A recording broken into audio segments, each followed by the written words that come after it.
Welcome back to this episode, my friends. We are joined today by Cristina Curp from the Castaway Kitchen, and today the episode is all about how to do reintroductions once you've done an autoimmune protocol diet or some kind of elimination diet like carnivore, what the best strategy is for reintroducing foods, how to do it. And she taught me a lot about how to do this a couple of years ago. I had her on the podcast, and she's written a couple of books on how to do autoimmune protocols and how to do these reintroductions. So she's really an expert on it. And we talk all about that on the episode today. We also talk a lot about generally carnivore and histamine. And she works with a doctor who's really well known in the space, who's an expert on histamine. So we're going to talk all about that today on the episode. And if you enjoy the episode and know someone who might enjoy it too, be sure to share it with them. And I would love to hear what you guys think of the episode. So without further ado, here is Cristina from the Castaway Kitchen. Vito, thank you so much for being here with us today. So catch us up on what you've been up to in the past year. I guess the last time I saw you was at KetoCon last summer. Yeah, which seems like an alternate reality, that we were like congregating in large masses. It does. So it's crazy. So since then, I finished my second book, which came out in March, Made Whole, Made Simple. And I feel like there's been a lot of changes in the online health and wellness space lately, a lot of evolution in terms of, how people view elimination protocols and dieting, or, even keto and the longevity of these kind of lifestyles. And so I've really shifted my content a lot, because even I think my personal experience shifted from, do I have to always be this restrictive, or do I have more wiggle room? And like, how do I reintroduce foods so they benefit me physically, but also how do I manage that emotionally? Because as someone who kind of had to do these healing protocols, but also dealt with like struggling with, weight and weight loss or weight gain my whole life, there's this emotional component to that of like, oh my gosh, if I allow that back in, am I going to binge? And there's a really big resurgence of this like intuitive eating, which is coming up a lot. And I think that's affecting how we all think about food, although I know that it's not exactly for me. And it's funny because there's a lot of things they say that I agree with, but I'm also like, well, I know that there's foods that even if I crave them, I could never eat them, like a donut, because I can't have those. Like, they're really bad for my health and my autoimmune issues. So, but I do think there's little nuggets there that we can learn. And so I've kind of been exploring that, and in my content, it's kind of changed that way as well, which has been interesting. So, how's your, yeah, it sounds similar to my journey in some ways. How has your approach to diet changed in the past year? Like, you basically follow like what would you call your way of eating like right now?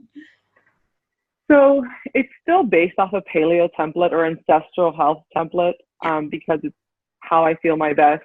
And I really do believe it. It's something that when I veer from that, the more I reintroduce foods that are more processed, like even just grains, like whether it's rice or some corn products, or even processed grain-free food, like paleo tortillas, I just don't feel as well. So I've learned to kind of understand that some food, there's my feel-good foods, which are just kind of like meat and vegetables, right? Nuts, seeds, coconut products, healthy fats. Then there's my worth it foods, which are those kind of treats that I'm like, do they make me have an inflammatory response? No. But do they make me feel awesome? No. And that would be, so I've reintroduced a little bit of, on the occasional, like I'll have a little rice every now and then, or some dairy, which is interesting because dairy, we have a hate love. Like, I love it. It hates me. But I can do dairy in like one day. I can have like one serving of cheese one day and I'll be fine. But if I have more than one serving, then I'll have an inflammatory response. So kind of pushing those boundaries. So I'm still kind of in that paleo camp, and I still have to lean more toward lower carb because I tend to have a predisposition to like candida or dysbiosis, where if I have too much starch, I'll start kind of that'll start flaring up. So I'll stick to, but I have been able to do some fruit. Now I'm in Miami, South Florida. I'm in Tampa, it's tropical. We had some pineapples growing in the backyard, so we grilled them up. We have like papaya that grows in the yard. So having some of that has been nice because for such a long time, I really wasn't eating any of those fruits. So a little more flexibility, but like paleo keto still like home based. Yes. Yeah. I love that. And I wonder if you've had a similar experience where you've reintroduced certain foods where you feel like you didn't have the ability to maybe moderate them before, but now you do. Yes, 100%. And that's that emotional or like mental aspect of it where I think like for me, that's sweet, like chocolate, it always blows my mind when I don't crave sweets. And I noticed that, when my digestion's optimized and I'm really like, I guess getting all the nutrients I need. And I think even letting in some more of those fruits in my diet, like having more smoothies, like it's super hot here. So I do a lot of blueberry smoothies that I'm not craving sweets. And so if I have a piece of dark chocolate, it's just that, it doesn't escalate. Where before I felt like I couldn't trust myself with certain things, like sweeteners. Like I kind of had this thing with like, where I went like off all sweeteners, keto or otherwise for a long time. Like I couldn't do baked goods because I couldn't moderate myself with them. But now it's fine. Like I made my dad like a keto birthday cake the other day, had a piece, moved on, no big deal. That's the best part. And I've had a really similar experience. I quit sweeteners for 3 years and I actually just started having them again because my appetite was like gone. Like there's a point where I always thought like you just want to eat to live and not live to eat. I got to the point where like I was just eating to live, and there's almost like a point of it where it's like you're not even getting joy anymore from food. It's really like I really was like I need to see it as fuel, like it's just fuel. And then I got there, but then I was like, well, I don't really have that much interest in eating that much, so I had to like make myself like bump my food up more. And I found that by adding in like some yogurt, some salad, like a little bit more variety, and some sweeteners, like I do this protein, like ice cream, made me like want to eat more food. And I needed to do that because I'm like building muscle. And it's interesting. I never would have thought of it as a way to like, as a beneficial thing. It was always such a negative, but like you said so well, it was at a point before where I was like emotionally soothing myself with food. And now that I'm not doing that, like I don't see it that way and it's not being used that way. It's really, really interesting. Right. I think there's a misconception that like there's a difference between soothing with food and enjoying food. I think food should be enjoyable. And I know that a lot of people, I used to think that too. I mean, I did a million Whole30s. Like so many, trying to separate emotion from food, trying to, take the pleasure out of it. Because for me, I always thought my love of food is what's, driving my illness, what's driving me being overweight, what's driving these issues. But what I realized is that it's about loving yourself to really enjoy the foods that nourish you. And that's where I got, where like, I forget sometimes when I cook for people who don't eat this way. I mean, and I do this for a living. I write cookbooks. I was a chef. Like I'm a foodie, and like I use really great flavor combinations. I do a lot of crazy things with spices. I make sauces and, play with the textures of food. But and I don't know, there's something so fulfilling. So I think that sitting down to a meal that you thoroughly enjoy and being satisfied, like I think that's part of the human experience. I think it's all the external messages of that diet culture, which is that guilt shame spiral, which is what keeps you like, you feel bad about something and then you feel guilty. And then when you feel bad about something, you would think it's like, oh, I'm going to behave now. No, it doesn't work that way. Then you like binge, and that's how you get into these unhealthy patterns. But also when you're eating foods that are, calorie dense and nutritionally devoid, that's also when your body's responding with the, I need more, more, more. So when you eat human appropriate food, that is such a key point that you just made there. And it's so, so true. I think like in addition to the emotional aspect of it, like I love how Dr. Ted Naiman says, like, we will overeat energy to meet our essential protein needs. And I know when I was like a vegetarian, I wasn't getting my protein needs at all. So I was always overeating energy and I felt like I had no control. Like I never wanted to stop eating. But now that I've got like the essentials dialed in first and prioritized, then the other stuff is like, I don't feel like this insatiable, crazy need for it, you know, and that's, yeah, it's such a good point. Yeah, I mean, I think starting with protein for most people, and I also, it doesn't matter what your diet looks like.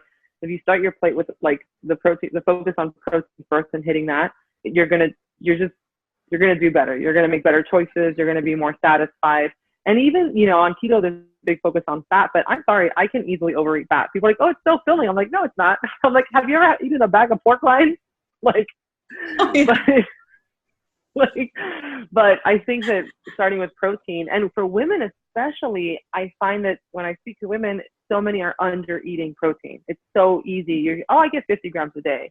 Oh, I'm getting, you know, 40, 50, 60, 80. I'm like, if you're not hitting 100, like at least, I'm like, you're probably not getting enough. And if you're active, even more. Yeah, I don't find fat satiating at all. It just is delicious. Like, that's it. I don't find it satiating. But protein is like, I mean, anyone can tell, like, you have a big plate of meat and you have it, like, you get through it or partway through it and you're like, I think I'm good. You know, it's so satisfying. And I don't know why. I know people debate it and everything, and there's different theories on it, but I don't know. For me, it's the most satisfying. I know the research overwhelmingly points to protein being the most satisfying. And it makes sense. Like, there's 9 essential amino acids. You got to get your protein in first. And that, I think that was the missing elephant. That was the missing element for me as a vegetarian. But I love being able to have a really healthy relationship with food. And one thing that was interesting too in studying biochem, like, I felt like carbs were evil. Like, they were so bad for you. They were just so, they did terrible things to your body. And then, like, looking at the chemistry, I'm like, well, carbs are carbohydrates and fats are hydrocarbons. Like, they're both carbons, they're both energy, and there's good fats and there's better fats and there's good carbs, and there's, you know, there's ones that are not as good for you, right? Like, so it's like changing the relationship with food, where food is like your friend, it's your ally, you know, it nourishes you, like you said, it brings joy, but it's a satisfying experience. And you can get to the point where you can enjoy food and have this healthy balance, but you no longer have to, like, put all this thought into it and figuring it out. And that's an awesome part of all this stuff. Yeah, moving past the food fear is a big step. And when you do a restrictive diet or protocol, like, I'm big on elimination diets. They've been a key, you know, tool in my healing journey. And I did the autoimmune protocol, which, you know, podcast episode about here. But the autoimmune protocol, you know, omits so many things. It omits eggs, nuts, seeds, seed-based spices, nightshades, you know, grains, coffee, chocolate, all the things. And so it's difficult, right? But you want to go even further, right? Carnivore would most be even the mother of all elimination diets, right? And, you know, working one-on-one with clients, either through my own practice or when I saw my own clients, but now I work with Dr. Becky Camp on her functional medicine clinic. We get a lot of people who have very severe symptoms. I mean, not just autoimmune, we're dealing with a lot of mast cell activation symptoms, patients, or we're dealing with people with histamine intolerance, and they've done a lot of these things. They've kind of run the gamut of elimination protocols, but we're still finding symptoms. So you see people now reducing their food, trying to feel better, and sometimes it doesn't work. And then they get terrified of, like, if I eat anything, I'm just gonna, like, be in pain. I'm gonna break out in hives. I'm gonna bloat. I'm gonna have diarrhea. And what I've learned through this clinical experience is that there's always these underlying causes. And most of the time, if the elimination itself isn't already reducing your symptoms and you have a pretty serious underlying condition, most of the time it's rooted in the gut, right? I mean, it could definitely be like one of those, like, you have, like, you know, a mast activation would be someone who's probably going to deal with symptoms lifelong and just have to manage them. Or maybe someone with multiple autoimmune issues. But if you address what's going on in your gut, if you have leaky gut, dysbiosis, kind of a gut infection, right? That's probably driving that intolerance to be able to add anything into, you know, your diet. So, or even like low stomach acid, right? So you have to kind of address digestion from top to bottom. And I see a lot of people just omitting foods and then developing food fear, Yes. and then staying in this little corner. But what's going to happen is you're going to end up developing nutrient deficiencies unless you're like, you know, eating like awful all the time. Yeah, that's what I was doing. Then, so, right. But you have to be committed. Super committed. But even then you do lose your tolerance for certain things, right? I'm sure like as you reintroduce things, you have to do it very slowly, because you just can't be like, okay, I've been, you know, carnivore for a year. Now I'm going to go eat like a salad. Be like, there's a number of things in that salad that are going to cause you distress. It could be the greens. It could be the spices. It could be maybe pieces of fruit in it. Like, so many things. You really have to reintroduce things like all the time. And I'm talking like different seasonings at a time, different nuts at a time, different everything. And that's super tedious. Yeah, that's one of the reasons I wanted to do this episode with you, just besides just wanting to catch up with you. But, you know, I know you know how to do it properly and do those reintroductions slowly, gradually, and you have to be really patient. And a lot of that I learned from you. And I remember you saying, like, you know, have a slice of tomato, wait 3 days, you know, then have a little bit more, wait a week. And it's like, whoa, like that's very gradual, very slow. So like I started adding yogurt back in, and I had a tablespoon a day for weeks. And it was like tablespoon a day. And I was like, okay, I'm totally fine with this, no issues. And then like I went to the salad, added in just lettuce, cucumber, and I did it the way you know, taught me to do it. Lettuce, just cucumber, and then like peppers. And that's like where I've gotten to this point. I'm like, I have to say I had like a couple of things that happened. I got like one pimple here, and I was like, oh no, it's the yogurt. And I'm like, I'm going to have issues with dairy, but it went away. It was just one pimple. And then with the salad, like I noticed there were certain, like not canker sores, but like something that I had for like 2 days, like around my lip, and then it was gone. And I was like, I think that's okay. Like I expected that there was going to be some kind of reaction or something, right? Because it's a change. But as long as it's just like minor. So maybe we can talk about that, like how to do it exactly. Because I know there's a lot of people listening who are interested in doing those reintroductions, and what's the best way to do it? And then like, is it normal if you get certain reactions? And then like, what's maybe not a good sign? And then like to back off. So when you do elimination protocols, the way to reintroduce foods properly is you would do a small serving the first day, and then like a medium serving the next day, and then a large serving, right, the third day. So like, for example, Vanessa's yogurt, you do like 1 tablespoon, half a cup, and then a full cup. And so during that time, you know, those 3 days, you introduce nothing else, nothing new except for that one food.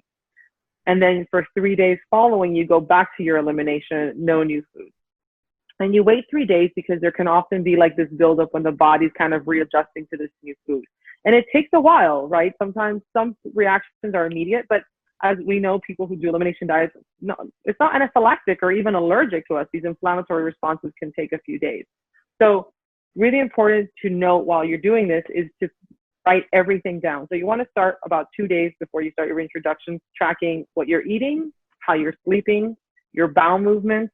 I mean, like details, like how many times a day, is it healthy, is it not healthy? You want to track like water intake, any other stressors even, like, just come on, sometimes we blame food for what the stress did, you know? So what happened, anything crazy in your life? And then you start the reintroductions. And after you eat this food, you want to really take note, your energy levels, your mood, if your head hurts, you know, if you get a postnasal drip, if you have any inflammation starting to flare up, if you get in a day or two a pimple or achy or whatever. And so sometimes there will be, like Vanessa mentioned, you might have a little bit of some kind of reaction, but is it like just an adjustment again? It could be your lips look a little bit or one pimple. That's not a big deal. If you have an autoimmune flare, or you break out in like a hive or rashes, or have joint inflammation, if you have any kind of loss of mobility, if you have digestive distress like diarrhea or severe abdominal distension and constipation, if you have like extreme fatigue, like not, oh, I'm tired because it's afternoon. No, like you just ate a slice of tomato and you need a nap, that would be a no-go. So write everything down. And you're going to do this through the entire process. And every time you introduce something, it's a single ingredient. So the more you eliminate, the more tedious reintroductions are, because even spices, things like cinnamon or cumin or, you know, black pepper will have to be reintroduced, coffee, chocolate. And the hardest part for me is, because I'm an abstainer, not a moderator, is doing it slowly. Because the minute I'm reintroducing, I want to make a recipe with 10 ingredients. Yeah. You have to really try to stick to like only that one new thing at a time. Because if you, let's say, have a protein powder and you're like, well, chocolate, stevia, and MCTs are all new ingredients in this protein powder, and you react to it, you don't know what it was about, which three are the culprits. So resist the urge to go into products or recipes that have all these new ingredients, and just do it one at a time. Like pecans 1 week, pistachios the next week, like almonds after that. That's how it goes. But that's really the only way to do it, right? Yeah, and it's so key because you want to maximize the benefits that you're getting from doing this whole elimination. Like, I know when I did carnivore, I was like, I'm just going to do a month. And then I felt so good on it that I didn't want to go back to doing what I was doing before. But then it's been almost like 2 years, and I'm like, well, I think like I've done a lot of gut healing. I think at this point, like, let's see what happens with a few things. And you can see, like, it doesn't have to be like all or nothing. And then, like, I know if I have gluten, like, I'll be in pain 2 days after I have it, uncontrollable, like doubled over in pain. Like, there's no way. It's a no-go for me for the rest of my life. Like, I don't even want to test it because, like, I'll still get it once in a while in a restaurant, and I know, like, 2 days later. But one thing I wanted to ask you about with regards to constipation. So I think that's one thing, like you mentioned, is a sign of something bad. But I noticed for me, and a lot of people get constipation with dairy, but I think the reason is because it throws off the calcium to magnesium. So like, because I was adding back in yogurt, I did notice that for the first couple of days, and then I just doubled up the magnesium that I take, and it completely went back to normal. So I just think that's one thing that people always say, well, dairy can cause constipation, but I don't think like that's necessarily always a bad sign. It could just be a sign of that ratio being off, right? Right, for sure. I mean, I think that constipation and diarrhea, like if it's intermittent or if it's really chronic, that's an issue. Most people would regulate, like you mentioned, eventually. So that's why you have to give things like time, you know? And again, you would have to try, like, it wouldn't be like, oh, you reintroduced yogurt, now you can do all the dairy. No, you would literally have to be like, yogurt is one thing, milk is another, cheese is another thing, and reintroduce these things separately. Like, I know for me, like anything with milk, like yogurt and milk, instant stomach pain, which is weird because I don't get a lot of digestive symptoms with food, but for me, it like makes my stomach hurt. And even goat milk, which I tried too. But I can do cheese in small amounts and I have no digestive issues and no constipation, nothing. But I do start getting inflammatory symptoms, like my left knee, not my right knee, it's my left knee that starts hurting. So weird. But I know it's down to how that's specific because of my food journal. Right. Then that's so helpful. I'm curious what you think about two things with the carnivore. I'd love to know just like your opinion on it, because I loved asking Rob Wolf about this too, because he's also like an AIP, person like you. But why do you think so many people like get the Joe Rogan, like uncontrollable diarrhea when they do carnivore? Like, what is that about?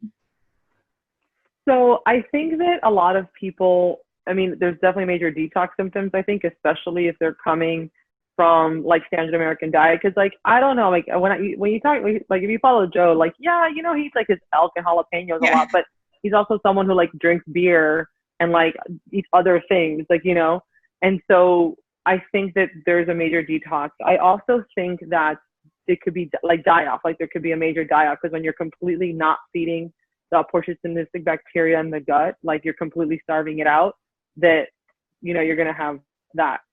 Another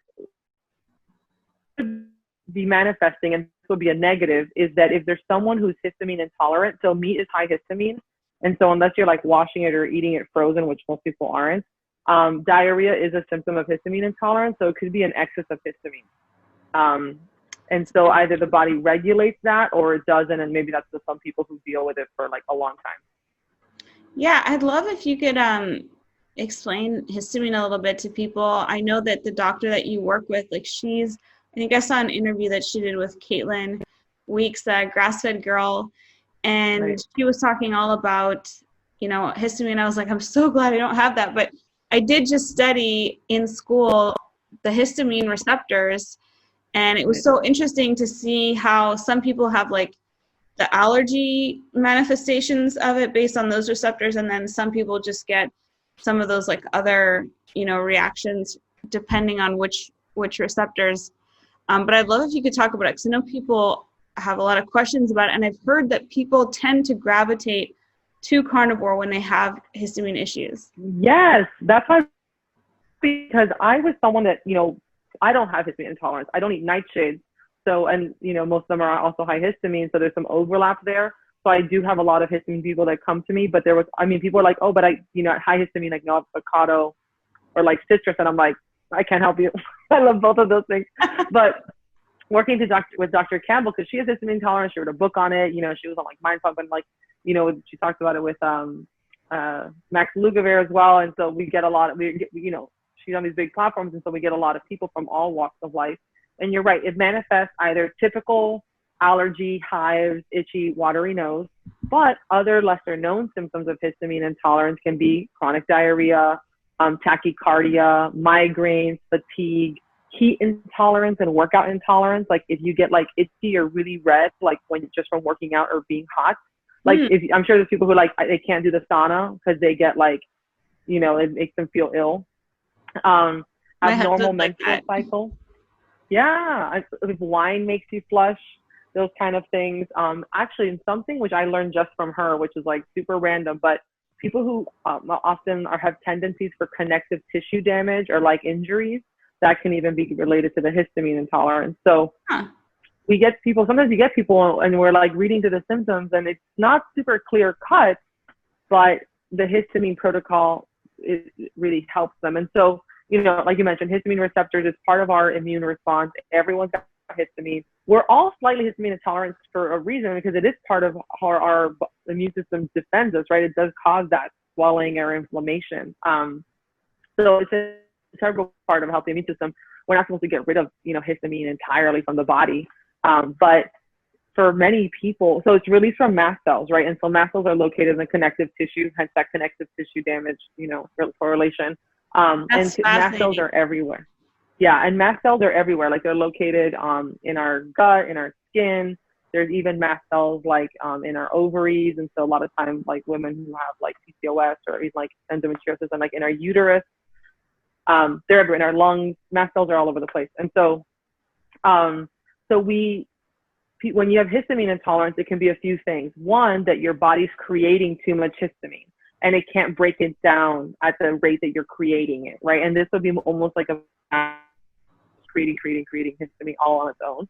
Other people have histamine intolerance because they're eating super high histamine and their gut is in jeopardy and creates diamine oxidase, which is so DAO. And so when we have a DAO deficiency or our gut isn't creating it enough, then our body can't break down histamine like adequately. And so then we become histamine intolerant because we just have like chronic high levels of histamine hanging out in our body. So again, a big thing like leaky gut, gut infections, irritable bowel syndrome. That's why I mentioned the gut before. If you're just super intolerant to things and that kind of like feel like you're allergic to everything, check the gut. It's always the gut. Those are some really fascinating connections. And the sauna thing, my husband, like I can go in the sauna for like hours. It's kind of weird. It takes me a long time to break a sweat, even though I'm always hot because like I eat a lot of protein. But my husband, 5 minutes, he's like, I'm done. Like he's like, I can't take it anymore. And he has some kind of histamine issue or something that I've been trying to like crack the code on since I met him. Like he gets this like flaky skin and like he gets it like in his eyes a lot, and there's some connection with like dairy, and like we've been trying to crack the code with a million different things. But that's interesting about the sauna, because the last thing I said to him, like I think when I saw that video, that I was like, with your doctor, I was like, maybe it's a histamine thing, you know, because it kind of connected some of the dots. So it's interesting to see histamine being explored more and understood more and talked about more. Yeah, and there's this bucket, right? So there's histamine Yes. tolerance, and what happens is why it's so hard to pinpoint is because sometimes people are like, oh, but sometimes I can eat, you know, banana, avocado, tomato, all the high histamine foods, and I'm okay, and other times I can't. And so people have a hard time correlating those reactions, especially when we try to put them on a low histamine diet, and they're like, nah, you know, they're like, what? And they're like, oh, my favorite food. Yeah. But because there's a bucket effect, and so a lot of things contribute to that bucket. So there could be like seasonal allergies, but also things like NSAID, stress. So when cortisol, like essentially when cortisol is high, our mast cells release histamine. When your thyroid is off, so actually like low thyroid function can also increase histamine levels in the blood. So many things contribute to that bucket overflowing. And then people are like, it's hard to connect those dots. But there are things you can do, like avoid histamine in your diet, which is why carnivore works for a lot of people. Because think about keto, right? So if someone goes keto and then they're like, but I'm getting worse, think about the foods that they're going to be eating a lot of. So you're eating a lot of dairy, you're eating a lot of avocado, you're eating a lot of cured meat. All of those are very high histamine. Yes. And so people are going to be like, why am I eating paleo, and paleo is not working because, you know, a lot of like fruits. So essentially high histamine foods, spinach is high histamine, tomatoes are high histamine, bananas, avocado, vinegar, anything fermented. Anything. All my favorite things. I know, right? Citrus. And so, well, protein is definitely allowed on a low histamine diet. It has to be fresh, frozen. Like you have to either cook from frozen or super fresh. Super fresh, and you have to rinse it and then cook it that day and then freeze it. So like no leftovers. And so it can be really tough. And so I think a lot of people who go carnivore for histamine issues, they find some relief, but maybe that not 100% relief because we actually have several patients at the clinic who were on carnivore when they came to us. But imagine if you're eating a lot of meat, and think about it, like meat, coffee is high histamine, unfortunately. And so if you're eating a lot of meat, but it's like from leftovers, if you're batch cooking or you're grilling all one day and then you're storing on your fridge, all that leftover meat is just creating histamine, and it's going to contribute to those symptoms. So for those listening, if you want to troubleshoot, if you're having still some of these allergy symptoms, even on carnivore, by freezing, like you can prep cook, batch cook, but freeze your leftovers.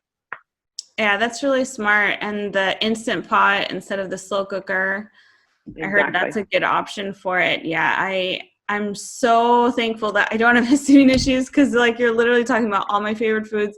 I love slow cooking everything. I love leftovers, like I know aged meats and all that. So I'm glad if I have any issues with it, I guess manage it from like not eating other things. But it's it's unfortunate and really frustrating for people who come to these elimination protocols just to be like, now my symptoms are worse. So it's really helpful that you guys are sharing so much great information about it. Yeah, for sure. And there's a lot of things, like I think that people can go wrong. You mentioned earlier about like what I think about carnivore. So yes. I've never done it for the long haul myself, because we talked about earlier, I love food. Like I really love food. I love cooking. I love flavors and textures and colors. I love protein. Like I have nothing against protein. I actually wanted to write a cookbook that was called Vegetables for Meat Eaters, because like I love cooking vegetables in animal fat and with bone broth, and you know I love you know animal-based foods. However, I know I get so bored. Like I can do a few days of it, and even when I usually start my period, I must be like I crave meat. Like that's all I want to eat. But after a few days, my body really just craves diversity, and so I wouldn't personally do it. I also think that one of the things that I'm noticing is that the zero carb diets give people a leanness to them, because you're not retaining any water, that they kind of get addicted to. Oh yeah. That's not sustainable if you add any kind of carbs to your diet. But I don't really think that that's like a natural state either, because true to the ancestral template, we are omnivores. Like, we are omnivores. So all civilizations, even the carnivorous civilizations, still ate either whether it was yerba mate or they picked berries or even they fermented food. Like, it was even the civilizations that didn't have access to tons of, you know, plant food, the one that they could find, they really coveted it. It was like really important, and they took care to, they went to great lengths to find it and to eat it.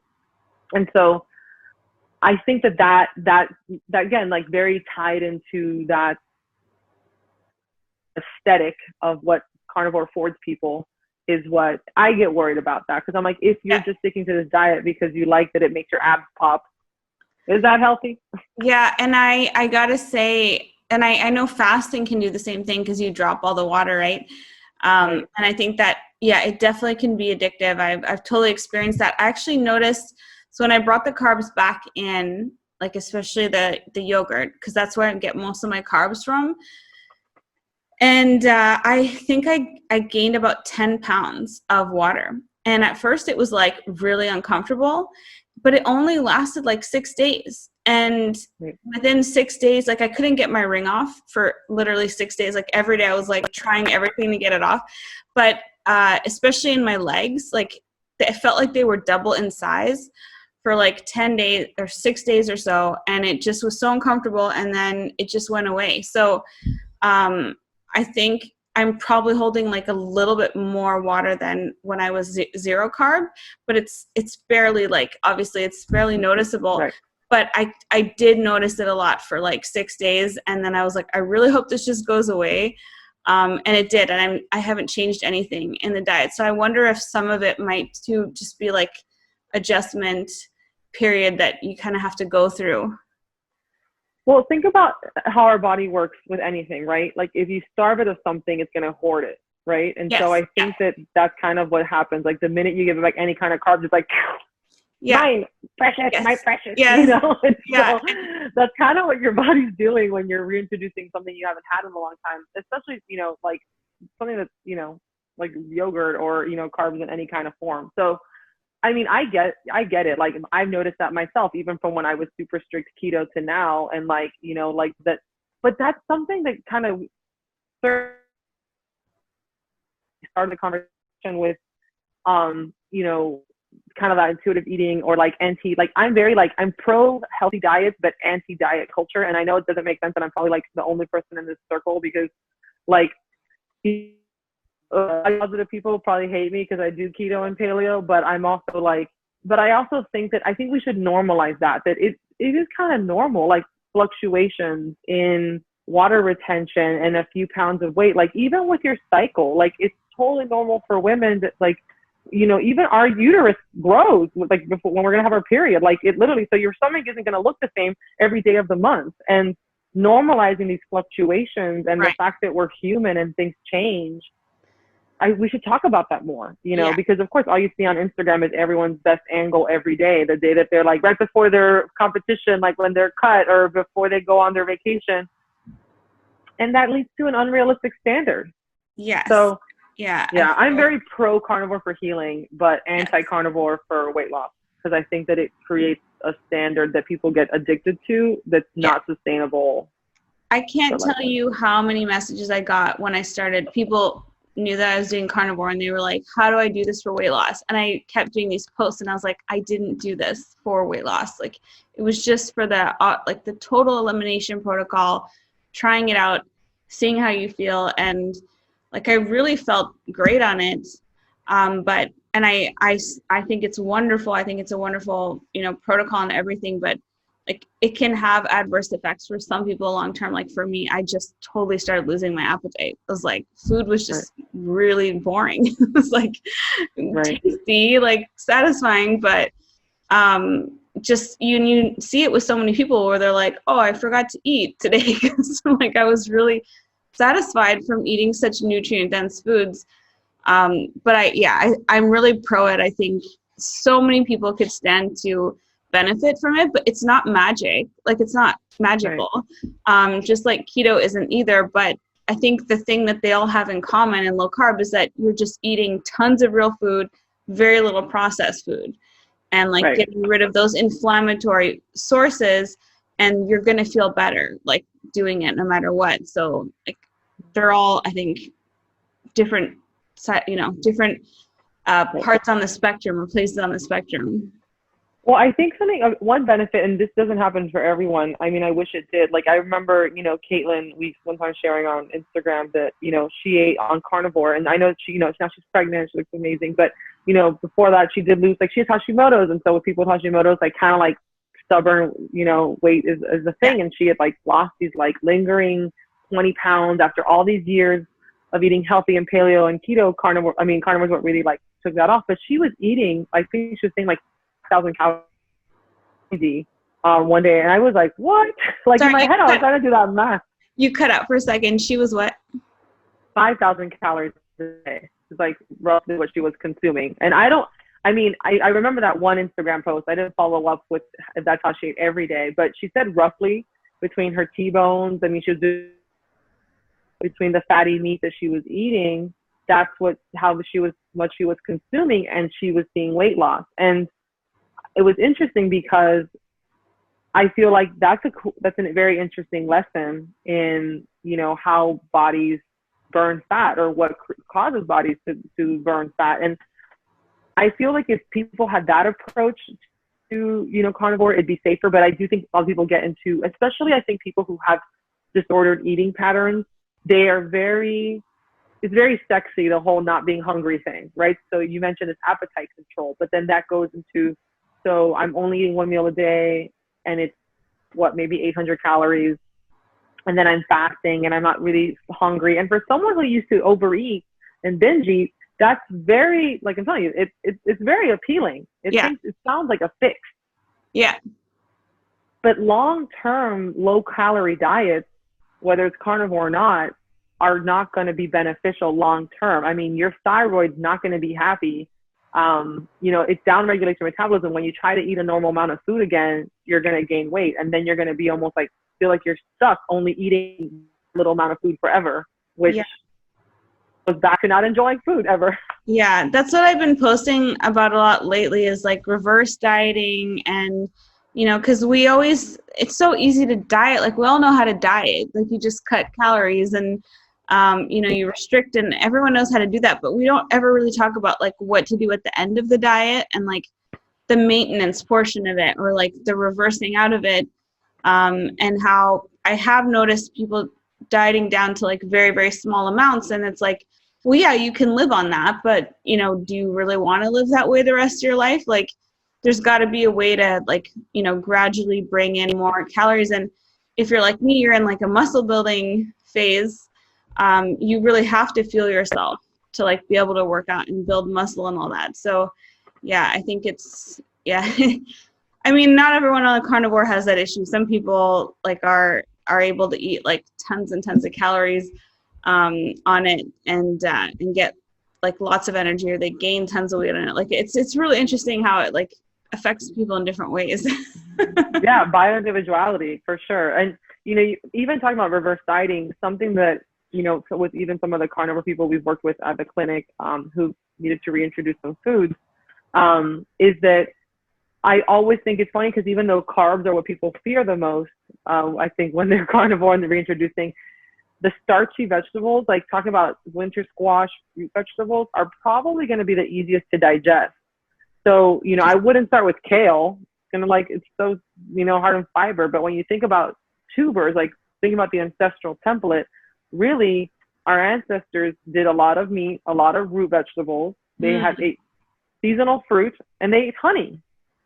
And so, and some herbs. And so think about starting with those first. And so I always say, like, adding some mashed, sweet potato, or some mashed yucca root, or in small amounts, adding in a little bit at a time, would probably be beneficial in terms of adding in. Because same way that you kind of reverse diet with calories, I think it's also smart to increment carbs in slowly. You're not going to go from like, just eating meat to then eating like a bowl of rice, because you're not going to feel well. You want to add your carbs in very slowly. So, kind of add them in a little bit at a time, see how you feel. You don't want to be spiking your blood sugar. Create your tolerance for them again. Right. Now, what can people find in your new book, and where can people find out more about it? Yeah. So hold on. It's right here.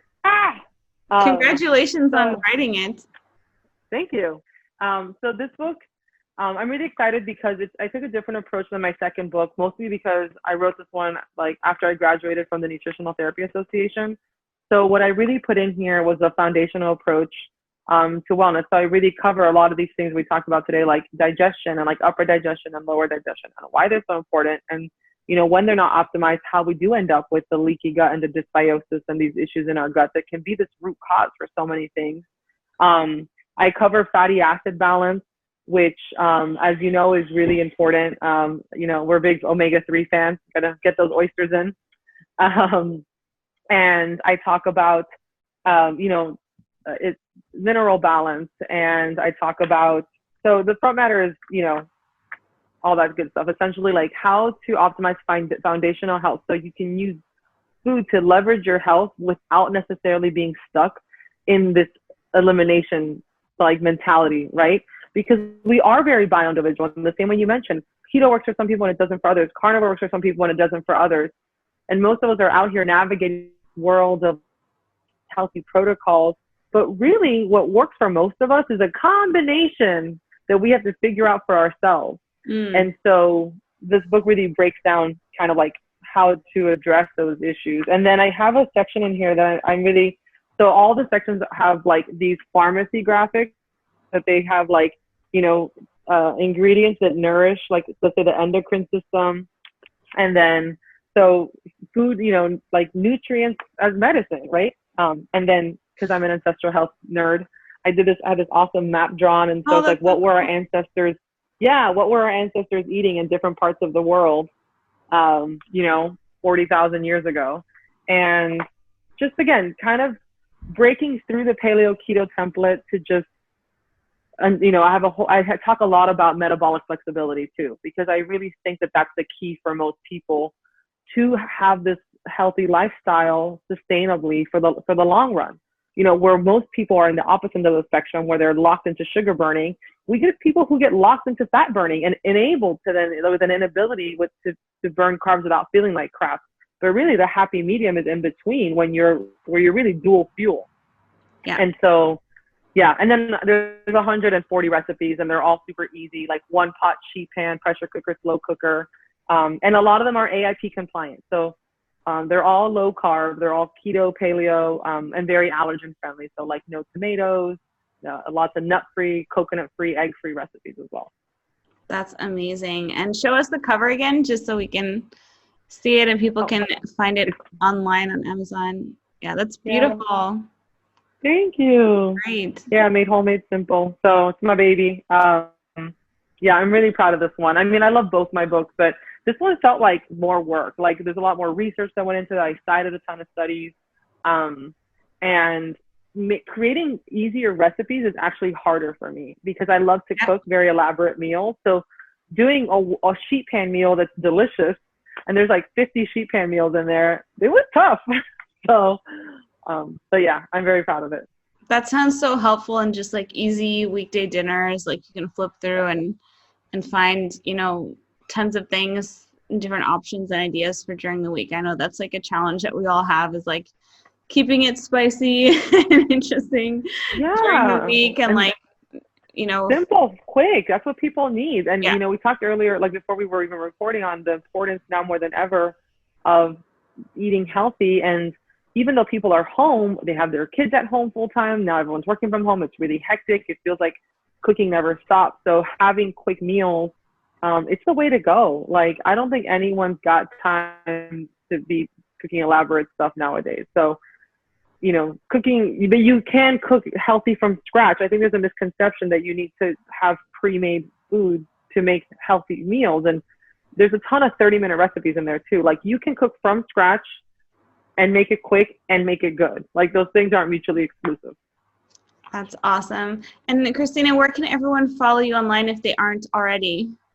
Yeah, so I'm at the Castaway Kitchen on all over social media. I'm really active on Instagram and Facebook. My blog, thecastawaykitchen.com, has tons of free recipes. and tons of blog posts. And I have a really good blog post by Dr. Becky Campbell about histamine intolerance. If those who want to learn more want to check it out. And yeah, come hang out.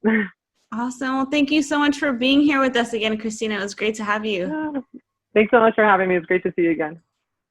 All right, guys, thank you so much for tuning in to the episode today. I hope that you got a lot out of it. I really enjoyed the fun conversation with Cristina. She always has so much to share and a lot of wonderful knowledge and experience and some really great books. So her latest book sounds absolutely delicious. I can't wait to try out some recipes from it, and I'll put the link here for you guys if you want to check it out.